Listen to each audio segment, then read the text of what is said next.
ইতিহাস পাঠ ইউটিউব চ্যানেলে তোমাদের সবাইকে স্বাগত। আমরা চলে এসেছি ক্লাস 8 2024 সেকেন্ড ইউনিট টেস্টের রায় ও মার্টিন ইতিহাস প্রশ্নবিচিত্রার 3 নম্বর স্কুলের প্রশ্নপত্রে। একের দাগের 1 অর্থনৈতিক জাতীয়তাবাদের প্রবক্তা হলেন, এটি হবে অপশান সি দাদাভাই নৌরজি। 2 দাগে নীল বিদ্রোহ হয়েছিল, এটি হবে অপশান ডি বাংলায়। 3 দাগে প্রথম পাটকল চালু হয়, এটি হবে অপশান এ 1855 খ্রিস্টাব্দে। 4 দাগে মহলওয়ারি ব্যবস্থায় চালু হয়েছিল, এটি হবে অপশান ই উত্তর ও উত্তর পশ্চিম ভারতে। 5 দাগে অসমকে স্বতন্ত্র অঞ্চল হিসেবে বাংলা থেকে আলাদা করা হয়, এটি হবে অপশান বি 1874 খ্রিস্টাব্দে। 2 দাগের 1 হিন্দু মেলা কে প্রতিষ্ঠা করেন, এটি হবে নবগোপাল মিত্র। 2 দাগে কত খ্রিস্টাব্দে আইন করে সংবাদপত্রের স্বাধীনতা খর্ব করা হয়, এটি হবে 1878 খ্রিস্টাব্দে।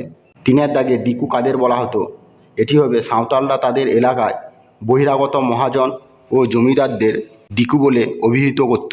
4 দাগে ভারতে কত খ্রিস্টাব্দে টেলিগ্রাফ ব্যবস্থার প্রবর্তন হয়, এটি হবে 1851 খ্রিস্টাব্দে। 5 দাগে বারাসাত বিদ্রোহের সময় কে বাদশাহ উপাধি নিয়েছিলেন, এটি হবে তিতুমির।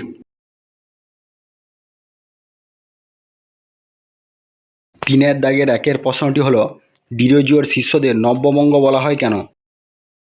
উত্তরটি হলো, ইয়ং বেঙ্গল আন্দোলনের প্রাণপুরুষ ছিলেন Anglo Indian Henry Louis Vivian Derozio. মাত্র 17 বছর বয়সে তিনি হিন্দু কলেজের শিক্ষক হিসেবে যোগ দেন। যুক্তিবাদী মুক্তমনা এই শিক্ষক সহজেই ছাত্র সমাজে সমাদৃত হন। ডিরোজিওর অনুগামীরা ইয়ং বেঙ্গল নামে পরিচিত। এই প্রশ্নটি তোমরা ভালোভাবে দেখে নেবে। 3 দাগের 2 প্রশ্নটি হলো, শিকাগো ধর্ম সম্মেলনে স্বামীজি কী প্রমাণ করতে চেয়েছিলেন? 1893 খ্রিস্টাব্দে আমেরিকার শিকাগো শহরে অনুষ্ঠিত বিশ্ব ধর্ম সম্মেলনে যোগদান করে তিনি সহনশীলতা ও ভ্রাতৃত্বের আদর্শ প্রচার করেন। সেখানে তিনি ভারতীয় দর্শন ও হিন্দু ধর্মের শ্রেষ্ঠত্ব প্রতিষ্ঠা করেন। এই প্রশ্নটি তোমরা ভালোভাবে দেখে নেবে। 3 দাগের 3 প্রশ্নটি হলো, ভারতীয় জাতীয় কংগ্রেসের প্রথম অধিবেশন কবে কোথায় অনুষ্ঠিত হয়েছিল? উত্তরটি হলো, ভারতীয় জাতীয় কংগ্রেসের প্রথম অধিবেশন 1885 খ্রিস্টাব্দে বোম্বাই শহরে অনুষ্ঠিত হয়েছিল। এই উত্তরটি তোমরা ভালোভাবে দেখে নেবে। 4 দাগের 1 প্রশ্নটি হলো, নারী শিক্ষার প্রসারে ঈশ্বরচন্দ্র বিদ্যাসাগরের অবদান উল্লেখ করো। উত্তরটি হলো, নারী শিক্ষার বিস্তারের ইতিহাসে ঈশ্বরচন্দ্র বিদ্যাসাগরের অবদান বিশেষভাবে স্মরণীয়। তাকে নারী শিক্ষা বিস্তারের পথিকৃৎ বলা হয়। নারী শিক্ষা প্রসারের উদ্দেশ্য বিদ্যাসাগর দেখিয়েছিলেন যে বাংলার সমাজে নারীরা পুরুষদের তুলনায় অনেক পিছিয়ে রয়েছে। সামাজিক বিভিন্ন কুসংস্কার এবং অত্যাচারে নারীরা জর্জরিত ছিল। একমাত্র শিক্ষা বিস্তারের মাধ্যমেই নারী সমাজের মুক্তি সম্ভব বলে তিনি মনে করেন। নারী শিক্ষা প্রসারে বিদ্যাসাগরের অবদান। নারী শিক্ষার প্রসারে বেথুনকে সহযোগিতা। জন এলিয়ট ড্রিঙ্কওয়াটার বেথুন 1849 খ্রিস্টাব্দে কলকাতায় হিন্দু বালিকা বিদ্যালয় প্রতিষ্ঠা করেন। এই কাজে বিদ্যাসাগর মহাশয় বেথুন সাহেবকে সহযোগিতা করেন। নারী শিক্ষার জন্য প্রচার। অভিভাবকরা বেথুন সাহেবের স্কুলে যাতে মেয়েদের পড়াতে পাঠায় তার জন্য বিদ্যাসাগর প্রচার করেন। তাঁর প্রচারের ফলে অনেক অভিজাত বাড়ির মেয়েরা বেথুন স্কুলে পড়তে আসে। বালিকা বিদ্যালয় প্রতিষ্ঠা। বিদ্যাসাগর মহাশয়ের উদ্যোগে বাংলার বিভিন্ন গ্রামাঞ্চলে 35টি বালিকা বিদ্যালয় স্থাপিত হয়। এই বিদ্যালয়গুলিতে তখন 1300 ছাত্রী পড়াশোনা করত। গ্রামাঞ্চলে বালিকা বিদ্যালয় প্রতিষ্ঠা করে তিনি কুসংস্কারমুক্ত সমাজ গড়ে তুলতে চেয়েছিলেন। বিদ্যাসাগর কলেজ প্রতিষ্ঠা। ঈশ্বরচন্দ্র তৎকালীন বড়লাট লর্ড হার্ডিঞ্জের সহযোগিতায় অনেক বাংলা স্কুল প্রতিষ্ঠা করেন। এই সময় তিনি ব্যক্তিগত প্রচেষ্টায় তৈরি করেন মেট্রোপলিটন ইনস্টিটিউশন, যার পরবর্তীকালে নাম হয় বিদ্যাসাগর কলেজ। বাংলায় নারী শিক্ষার বিস্তার এবং কুসংস্কার মুক্ত সমাজ গড়ে তোলার আন্তরিক প্রচেষ্টার জন্য ঈশ্বরচন্দ্র বিদ্যাসাগর চিরস্মরণীয় হয়ে থাকবেন। এই প্রশ্নটি তোমরা ভালোভাবে দেখে নেবে। 4 দাগের 2 প্রশ্নটি হলো, ভারতে রেলপথ নির্মাণের উদ্দেশ্য কী ছিল? উত্তরটি হলো, গভর্নর জেনারেল লর্ড ডালহৌসির আমলে 1853 খ্রিস্টাব্দে ভারতে প্রথম রেলপথ নির্মিত হয়। ভারতে রেল ব্যবস্থা ছিল ব্রিটিশ শাসনের অন্যতম প্রতীক। রেলপথ বানানোর উদ্দেশ্য। ভারতে রেলপথ বানানোর পিছনে ব্রিটিশদের অনেক উদ্দেশ্য ছিল। ডালহৌসির উদ্দেশ্য। ভারতীয় রেলপথের জনক ডালহৌসি ভারতে রেলপথ নির্মাণে যে প্রয়োজনীয়তাগুলি তুলে ধরেছিলেন সেগুলি হলো, 1 নম্বর ভারতের বিভিন্ন জায়গায় প্রয়োজনে দ্রুত সেনাবাহিনী পাঠানো। 2 নম্বর রেলপথ স্থাপনের মাধ্যমে ভারতে ব্রিটিশ পুঁজি ও উদ্যোগের প্রসার ঘটানো। এছাড়াও ভারতে রেলপথ স্থাপনে ব্রিটিশ সরকারের আরও অনেকগুলি উদ্দেশ্য ছিল, অর্থনৈতিক উদ্দেশ্য, রাজনৈতিক উদ্দেশ্য এবং সামরিক উদ্দেশ্য। এই পয়েন্টগুলি তোমরা ভালোভাবে দেখে নেবে।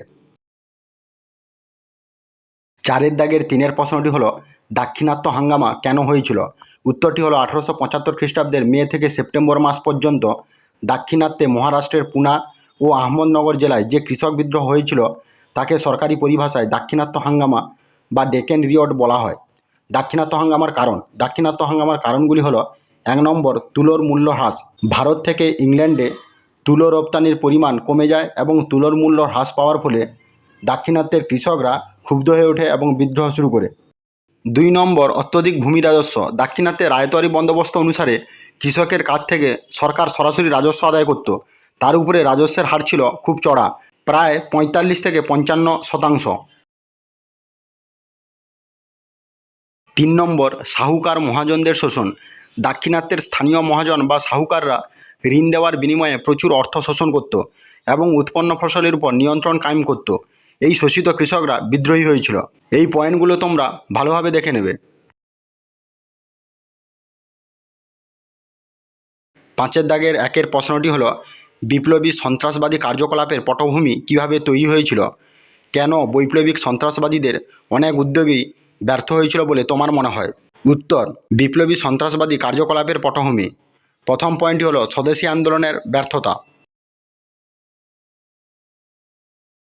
দ্বিতীয় পয়েন্টটি হলো তৎকালীন সংবাদপত্রের প্রচার। তৃতীয় পয়েন্টটি হলো আন্তর্জাতিক ঘটনাবলীর প্রভাব। উপরিউক্ত এই সকল কারণগুলির জন্য বৈপ্লবিক সন্ত্রাসবাদী কার্যকলাপের পটভূমি তৈরি হয়েছিল। বৈপ্লবিক সন্ত্রাসবাদী উদ্যোগের ব্যর্থতার কারণ।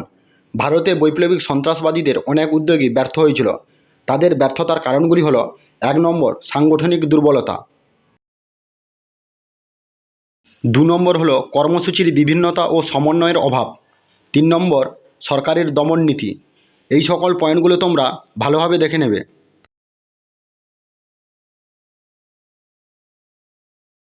5-এর দাগের 2-এর প্রশ্নটি হলো 1857 খ্রিস্টাব্দের সিপাহী বিদ্রোহের কারণ ও ফলাফল আলোচনা করো। উত্তরটি হলো 1857 খ্রিস্টাব্দে বড়লাট লর্ড ক্যানিংয়ের শাসনকালে ইংরেজ ইস্ট ইন্ডিয়া কোম্পানির বিরুদ্ধে সিপাহীরা যে বিদ্রোহ করেছিল তা ইতিহাসে সিপাহী বিদ্রোহ বলে পরিচিত। সিপাহী বিদ্রোহের কারণ। কোনো একটি বিদ্রোহ একটি কারণে হতে পারে না, এর পেছনে এক বা একাধিক কারণ থাকতে পারে।